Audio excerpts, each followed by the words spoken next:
প্রকৃতি কখনো হঠাৎ করে আক্রমণ করে না, সে আগে সতর্ক করে। কিন্তু মানুষ সেই সতর্কবার্তাকে কতটা গুরুত্ব দেয়। অ্যানাভিলে নামের একটি ছোট্ট শহর, যেখানে মানুষ ভাবছিল এটা শুধু আরেকটা ঝড়, কিন্তু তারা ভুল ছিল। কারণ এই ঝড় শুধু আকাশে তৈরি হয়নি, এটা তৈরি হয়েছে সমুদ্রের গভীরে। আর যখন শহরটা জলে ডুবে গেল, তখন তারা বুঝল এটা কোনো প্রাকৃতিক দুর্যোগ না, এটা একটা শিকার শুরু হওয়ার সংকেত। কারণ এই জলের নিচে তারা একা না। আজকের মুভি থ্র্যাশ। ইউনাইটেড স্টেটের পূর্ব সমুদ্র সৈকতের কাছে অবস্থিত একটি শহর অ্যানাভিলে। খবরে এই শহরের উদ্দেশ্যে প্রত্যেকটা মানুষকে জানায় সমুদ্রে একটা হারিকেন তৈরি হয়েছে, যার নাম হেনরি। এবং খারাপ খবর হলো 24 ঘন্টার মধ্যে এটা ক্যাটাগরি 2 এর হেরিকেনে পরিণত হয়ে গেছে। এবং গবেষকদের বিশ্বাস খুব শীঘ্রই এই ঝড়টা এই ছোট্ট শহরে আছড়ে পড়তে চলেছে। তাই ন্যাশনাল হেরিকেন সেন্টার থেকে এই শহরের মানুষদেরকে সতর্ক থাকতে বলে। একইভাবে তারা জানায় এই ঝড়ে বাতাসের গতি হবে 150 নট এবং সমুদ্রের ঢেউ 50 ফুট ওপরে উঠে যাবে। এই সতর্কবার্তা শোনার পর এই শহরের মানুষ যে যার মতো এই ঝড় থেকে বাঁচার জন্য প্রস্তুতি নিতে শুরু করে দেয়। এদের মধ্যে ডাকোটা একটি অল্প বয়সের মেয়ে, যার আগের থেকেই অ্যাগ্রোফোবিক সমস্যা রয়েছে। সে এই বিপদের কথা শুনে আরও আতঙ্কে পড়ে যায়। সে সাহস করে বাইরে যায় কিছু কেনাকাটি করার জন্য, কিন্তু তার প্রতিবেশী তাকে পরামর্শ দেয় এরকম বিপদে তার বাড়ির বাইরে বেরোনো উচিত হয়নি। এবং এই কথাতে সে আবারও বাড়িতে ফিরে আসে। কিন্তু এই বিপদের কথা শুনে প্রত্যেকে আতঙ্কে থাকে না। কিছু মানুষ এমনও থাকে যারা এটাকে এনজয় করতে শুরু করে দেয়। এদের মধ্যে হলো একটি ছেলে, যার নাম রন। সে এরকম আবহাওয়া দেখে নদীর জলে লাফঝাপ করতে শুরু করে দেয়। এখানে তার বোন ডিও ছিল এবং সে তাকে বারবার এমনটা করতে মানা করছিল। কিছুক্ষণ বাদে এখানে তাদের পালিত পিতা বিলি চলে আসে এবং সে তাদেরকে খুব বকা দেয় এবং বলে এখানে প্রচুর সাপ রয়েছে এবং তাদের যদি শরীর অসুস্থ হয়ে যায় তার মেডিসিন খরচা কে দেবে। এরপর তাদেরকে এখান থেকে জোরপূর্বক নিয়ে চলে যায়। লিসা, যে একজন প্রেগনেন্ট মহিলা, সেও এই ঝড়ের হাত থেকে বাঁচার জন্য গাড়ি করে বেরিয়ে পড়ে। লিসা তার মাকে ফোন করে এবং জানায় সে যে প্রেগনেন্ট এটা সে কাউকেই জানায়নি, কারণ তার স্বামী রিক তাকে ছেড়ে চলে গেছে। তার মা রিক নামের ছেলেটির উদ্দেশ্যে অনেক খারাপ কথা বলে এবং তারপর তাকে পরামর্শ দেয় কিভাবে সে সুরক্ষিতভাবে বাচ্চাটিকে জন্ম দিতে পারবে। একইভাবে সেই মহিলা তার মেয়েকে নিয়ে চিন্তায় থাকে, কারণ সে এখনও শহরের মধ্যেই রয়েছে এবং সেই ঝড় খুব শীঘ্রই শহরে আছড়ে পড়বে। লিসার মা তাকে বলে ঝড়ের কারণে মেইন রোড বন্ধ করে দিয়েছে, তাই তাকে একটা সুরক্ষিত জায়গায় যেতেই হবে। একই সময় marine expert doctor Dale Edwards এই ঝড়ের সাথে মোকাবিলা করার জন্য নিজেকে প্রস্তুত করতে শুরু করে। সে মাছেদের গতিপথ দেখে বুঝতে পেরে যায় এই ঝড় বড়সড় হবে এবং চিন্তার বিষয় হলো সে জলে বুল শার্ক দেখেছে। ঠিক তখনই তাদের দলের অন্য এক ব্যক্তি ন্যাশনাল হেরিকেন সেন্টার থেকে একটা খবর নিয়ে আসে এবং সেই খবরে লেখা ছিল এই ঝড় ক্যাটাগরি 6 এর থেকেও বড় হবে। এডওয়ার্ডসের তখন মনে পড়ে যায় তার ভাগ্নি ডাকোটার কথা। এডওয়ার্ড সঙ্গে সঙ্গে তাকে কল করে এবং তাকে জিজ্ঞাসা করে তার কাছে শহর থেকে বেরোনোর সঠিক ব্যবস্থা আছে কিনা, এবং যদি না থাকে তবে সে তাকে নিতে আসবে। মেয়েটি যখন এর কোনো উত্তর দেয় না, তখন সে তাকে বোঝায় এই ঝড় ক্যাটাগরি 5 পর্যন্ত চলে যেতে পারে এবং এটা যখন তার বাড়ির ওপর অ্যাটাক করবে তার বাড়িও ভেঙে যেতে পারে। ডাকোটা অবশেষে এডওয়ার্ডের কাছে হেল্প চায় এবং এডওয়ার্ড তাকে জানায় 2 ঘন্টার মধ্যে সে তার কাছে আসবে। বিলি তার পালিত সন্তানদেরকে নিয়ে গাড়ি করে যখন বাড়ির পথে যাচ্ছিল, ঠিক তখনই সেই ছেলে এবং মেয়েগুলো লক্ষ্য করে রাস্তায় মানুষের মধ্যে হুড়োহুড়ি লেগে গেছে এবং বেশিরভাগ মানুষ এই শহর ছেড়ে চলে যাচ্ছে। বিলি বাড়িতে পৌঁছালে তার পালিত সন্তানদেরকে বোঝায় তার বাড়ি এত মজবুত যে সেই ঝড় তার বাড়ির কিছুই করতে পারবে না, তাই তারা যেন বেকার টেনশন না করে। রিপোর্টাররা যখন এডওয়ার্ডের কাছ থেকে শার্কের কথাটা জানতে পারে, তখন তারা সেটাও শহরের মধ্যে ছড়িয়ে দেয় এবং এতে আতঙ্ক আরও বেড়ে যায়। লিসা একটা বিল্ডিংয়ে যায় আশ্রয় নেওয়ার জন্য, কিন্তু সেখানে গেট লক করা ছিল। এরপর সে তার মায়ের সাথে কথা বলে, কিন্তু নেটওয়ার্ক চলে যাওয়ার কারণে সেই কলটাও ডিসকানেক্ট হয়ে যায়। লিসা এরপর গাড়ি করে অন্য বিল্ডিংয়ে যাওয়ার চেষ্টা করে, কিন্তু মাঝ রাস্তায় এক ট্রাক ড্রাইভার তাকে গাড়িটা ঘোরাতে বলে, কারণ ইতিমধ্যে শহরের মধ্যে জল ঢুকে গেছে। সেই ট্রাক ড্রাইভার তাকে চিৎকার করে বলে সে যেন একটা উঁচু জায়গায় চলে যায়। লিসা কথা মতো গাড়ি চালায়, কিন্তু সামনে পড়ে থাকা বিশাল গাছের ডালে তার গাড়িটা আটকে যায়। এমনকি যে ড্রাইভার তাকে পালাতে বলেছিল তার গাড়িও জলের কারণে উল্টে পাল্টে যায়।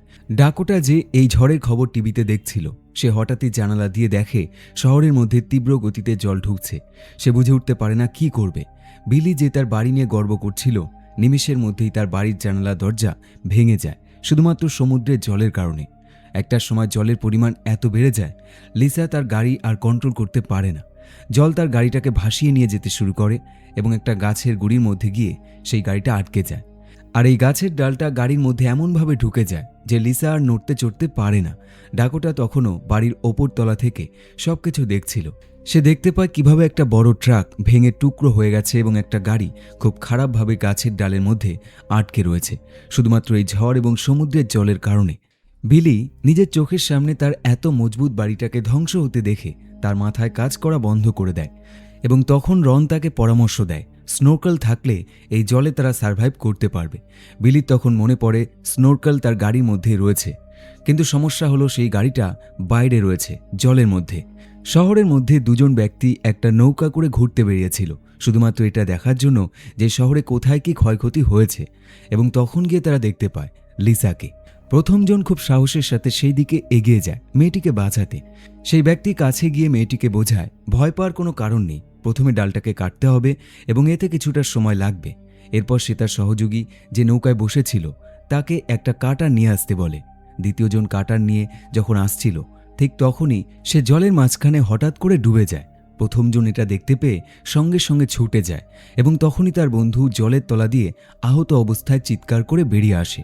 তারা একটা হাত শার্ক খেয়ে ফেলেছে। প্রথমজন তাকে রক্ষা করবে ঠিক তখনই শার্ক আবারও তার উপর অ্যাটাক করে এবং এই দৃশ্য ওপর তলা থেকে ডাকোটা দেখতে পায় এবং সে লিসাকে চিৎকার করে বলে জলে শার্ক রয়েছে। একইভাবে লিসা সেই ট্রাক ড্রাইভারকেও এই একই খবর পৌঁছে দেয়। ট্রাক ড্রাইভার দরজা খুলে বাইরে বের হতেই সেই শার্ক তার উপর অ্যাটাক করে। এমনকি সেই প্রথমজন যে লিসাকে সাহায্য করতে এসেছিল সেও লিসার চোখের সামনে মরে যায় শুধুমাত্র শার্কের কারণে। এডওয়ার্ড সাহায্য করার জন্য অ্যানাভিল শহরে যাওয়ার প্ল্যান করতে শুরু করে দেয়, কিন্তু তখনই সে নিউজে জানতে পারে সব রকম যানবাহন ব্যবস্থা বন্ধ হয়ে গেছে, সেই শহরটা জলে ডুবে গেছে। এডওয়ার্ড সেই শহরে যাওয়ার জন্য একটা রিপোর্টারের গাড়ি বেছে নেয় এবং তাদের সাথে একটা ডিল করে সে তাদেরকে গাড়ি করে নিয়ে যাবে এবং সেই রিপোর্টাররা সেখানকার ছবি তুলবে। বিলি স্নোরকল নেবার জন্য বাড়ির বাইরে বের হয় এবং তখনই বাড়ির ভিতরে থাকা রন এবং বাকিরা লক্ষ্য করে বাইরে জলের মধ্যে শার্ক ঘোরাফেরা করছে। কিছু সময় বাদে সেই শার্ক বিলি এবং তার স্ত্রীর ওপর অ্যাটাক করে। প্রথমে বিলির একটা হাত শার্ক খেয়ে ফেলে এবং তারপর তার স্ত্রীর ওপর অ্যাটাক করে এবং এই সব কিছু রন এবং বাকিরা দেখতে থাকে। তাদের চোখের সামনেই এদের দুজনের মৃত্যু হয়ে যায়। অন্যদিকে লিসা যে এখনও গাড়ির মধ্যে আটকে রয়েছে সে চিৎকার করে পাশের বাড়িতে থাকা ডাকোটার সাথে কথা বলে এবং তাকে হেল্প করতে বলে। মেয়েটা তাকে জানায় সে ফোন করছে এবং তাকে কিছু সময় অপেক্ষা করতে হবে। ফোনে কোনো রেসপন্স না পেয়ে ডাকোটা প্ল্যান করে সে নিজেই তাকে হেল্প করতে যাবে। সে খুব সতর্কতার সাথে জলে পা না দিয়ে ভেসে থাকা বাড়িগুলোর ওপর দিয়ে সে সেই মেয়েটির কাছে পৌঁছায়। সে সাথে করে একটা চাকু নিয়ে এসেছিল এবং সেই চাকু দিয়ে ডালগুলো কাটতে শুরু করে। এরপর সেই মেয়েটিকে গাড়ির ভেতর থেকে বের করে তার বাড়িতে নিয়ে আসে। একই সময় এডওয়ার্ডস গাড়িতে আলোচনা করতে থাকে একটা ম্যাপ নিয়ে। তার সাথে থাকা এক ব্যক্তি প্রত্যেককে বোঝায় কোথায় ডাকোটার বাড়ি এবং কোথায় নেলি থাকে। রিপোর্টার ছেলেগুলো বুঝতে পারে না এই নেলি আসলে কে। তখন গিয়ে এডওয়ার্ডস তাদেরকে বলে নেলি হলো এক বিশাল শার্ক যার পিছনে তারা 3 বছর ধরে পড়ে রয়েছে। রিপোর্টারদের মন আনন্দে ভরে যায় কারণ তাদের কাছে অনেক কন্টেন্ট তৈরি হয়ে গেছে ভিডিও করার জন্য। রন এবং তার 2 বোন ঘরের মধ্যে একটি ভেসে থাকা সোফার ওপর তারা বসে থাকে। তারা বুঝতে পারে সামনের ঘরের দরজাটা তাদেরকে বন্ধ করতেই হবে, নয়তো শার্ক তাদের ঘরে ঢুকে যাবে। ডি অনেক সাবধানের সাথে সেই দরজা বন্ধ করতে চলে যায়, কিন্তু তখনই শার্কটা তাদের ঘরের মধ্যে ঢুকে পড়ে এবং ভয়ে তার পা পিছলে সে দরজার মধ্যে ঝুলে থাকে এবং একটু নড়লেই সে জলের মধ্যে পড়ে যাবে। রন সঙ্গে সঙ্গে সেখানে যায় এবং এমন পরিস্থিতি থেকে তার বোনকে বাঁচিয়ে নিয়ে আসে। লিসা যখন ডাকোটাকে জিজ্ঞাসা করে সে কি এখানে একা থাকে, তখন মেয়েটি জানায় হ্যাঁ সে একা থাকে এবং তার মা বাবা আর বেঁচে নেই। লিসা তাকে জিজ্ঞাসা করে এখন কি করবে, কারণ সে নিউ ইয়র্ক থেকে এসছে এবং সে এরকম ঝড় আর বন্যা কখনোই দেখেনি। ডাকোটা এমনিতে আতঙ্কে রয়েছে এবং তার মুখে এরকম কথা শুনে সে তাকে এই ঘরের মধ্যেই থাকার পরামর্শ দেয়, কিন্তু লিসার এটা পছন্দ হয় না। সে তাকে বলে তাদের উচিত হেলিকপ্টার ডেকে নিয়ে আসা এবং এটা করার জন্য তাকে সবার প্রথমে ছাদের ওপর গিয়ে হেল্প কথাটা বড় বড় করে লিখতে হবে। লিসার পেটে ব্যথা শুরু হয়ে যায় এবং এই সব কিছু দেখার পর ডাকোটা আর এক মুহূর্ত দেরি করে না, সে সঙ্গে সঙ্গে ঘরের পর্দাগুলো খুলে ফেলে। রন এবং তার বোনেরা মিলে প্ল্যান বানায় শহরের জল যতক্ষণ না নামছে ততক্ষণ তাদেরকে এখানেই থাকতে হবে এবং শার্কের হাত থেকে বাঁচার জন্য তাদেরকে সবার প্রথমে শার্কগুলোকে তাদের থেকে দূরে রাখতে হবে। রনের বিশ্বাস সে যদি বেসমেন্টে যায় তবে কিছু না কিছু অবশ্যই পাবে, যেটার সাহায্যে এই শার্কগুলোকে তাদের থেকে দূরে রাখতে পারবে। ডাকোটা বাড়ির একদম ওপরে চলে আসে এবং সেই জানালার পর্দাগুলো দিয়ে বড় বড় করে হেল্প কথাটা লিখে ফেলে। এরপর সে যখন ঘরের মধ্যে আসে ঠিক তখনই লিসা তাকে বলে তার শরীর খুব খারাপ এবং তার পেটে ব্যথা অনেক বেড়ে গেছে, তাই তাকে এখনই দেখতে হবে তার বাচ্চাটা কখন ডেলিভারি হবে এবং এটা দেখার প্রসেস সে তাকে ভালোভাবে বুঝিয়ে দেয়। ডাকোটা কথা মতোই কাজ করে এবং লিসা বুঝতে পারে এই সন্তানের জন্ম খুব শীঘ্রই হতে চলেছে। এডওয়ার্ড এবং তার পুরো টিম এমন একটা জায়গায় পৌঁছায় যেখানে রাস্তা বন্ধ হয়ে গিয়ে জল শুরু হয়েছে এবং তাদেরকে এবার বোটের সাহায্যে যেতে হবে এবং একইভাবে তাদের ফোনের সিগন্যাল চলে যাওয়ায় তারা আরও বেশি সমস্যায় পড়ে যায়। রন এবং তার বোনেরা প্রথমে ঘরের মধ্যে কতগুলো শার্ক আছে সেগুলো গুনে ফেলে এবং তারপর ডিপ প্ল্যান বানায় ফ্রিজে থাকা খাবারগুলো এই শার্কের ফাঁদে ব্যবহার করবে। এবং রন প্ল্যান করে এই শার্কগুলো যখন এই ঘর থেকে বেরোবে ঠিক তখনই সে বেসমেন্টে যাবে এবং হয়তো সে সেখানে কোনো বন্দুক পেয়ে যেতে পারে যার সাহায্যে সেই শার্কের সাথে লড়াই করতে পারবে। রনের ছোট বোন তাকে মনে করায় তার পালিত পিতা তাদেরকে বেসমেন্টে যেতে মানা করেছিল, কিন্তু রন তার কথা ভুলে যেতে বলে কারণ সে এখন আর বেঁচে নেই।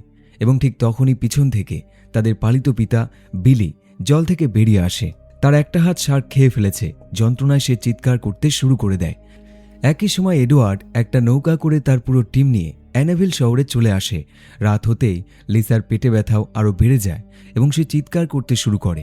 এই সব কিছু দেখে সহ্য করতে না পেরে ডাকোটা শার্ক তাড়ানোর জন্য একটি মেশিন বানাতে শুরু করে দেয় যেটা ব্যাটারিতে চলবে এবং জলে কম্পন তৈরি করবে। কারণ তার কাকা একবার বলেছিল যে ভাইব্রেশনের সিগন্যাল শার্কদের কাছে কোনো মাছ বা শার্ক আহত আছে এটাই বোঝায়। এবং সে এই মেশিনগুলো তৈরি করার পর এক এক করে জলের মধ্যে ফেলে দেয় এবং এমনটা করার কারণ যাতে সে দূরে জলের মধ্যে ভাসতে থাকা নৌকাটা সে আনতে পারে। বিলি রনকে বলে সে যেন এখনই যায় এবং তার জন্য ট্রিটমেন্ট করার ব্যবস্থা করে। এতে যখন বাচ্চাগুলো রাজি হয় না তখন বিলি বোঝাতে শুরু করে যে শার্ক বাচ্চাদের কখনোই খায় না এবং এটাই সায়েন্স। কিন্তু রন এতে রাজি হয় না কারণ তার পালিত পিতা তার মাকে না বাঁচিয়ে নিজের শার্কের হাত থেকে বাঁচার জন্য গাড়ি নিয়ে এখান থেকে চলে যাওয়ার চেষ্টা করেছিল এবং যখন সে যেতে পারেনি তখন গিয়ে সে এখানে চলে এসছে এবং এখন হেল্প চাইছে। তাই সে তার পালিত পিতার কথা শোনে না, বরং তার সাথে মারপিট করতে শুরু করে দেয়।